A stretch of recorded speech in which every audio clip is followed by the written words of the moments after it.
to an NBC 10 Boston exclusive. Dramatic moments here caught on camera as that pickup truck slams into the back of a boat. Two people barely getting out of the way before it happens. It's a story you'll only see right here on NBC 10 Boston. NBC 10's Brian Burnell live in Lynn with the exclusive details. Wild story here, Brian. Yeah, and it's video that just takes your breath away, in part because it was captured by two high-definition surveillance camera, two different angles on the action. And, well, let's just throw this in. The COVID vaccine may be a factor.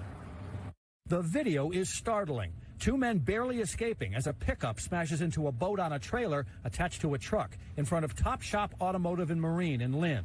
One of them is the owner, Ken Broussard, who never moved faster in his life.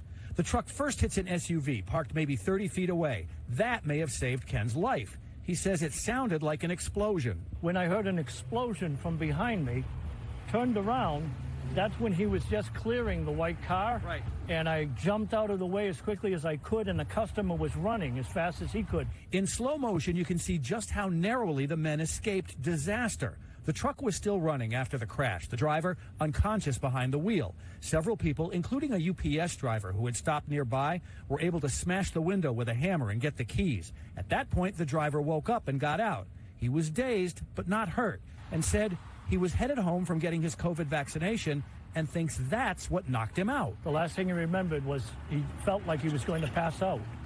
And so he tried to pull over, and then the next thing he knew, we were smashing his window. Needless to say, Ken feels very lucky to be all right. The force of that impact to fold a boat in a trailer like that, It would have been devastating if either of us had been caught in between it.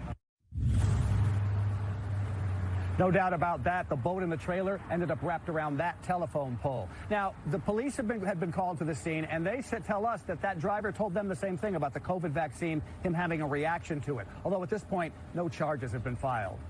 Live in Lynn, Brian Burnell, NBC 10 Boston.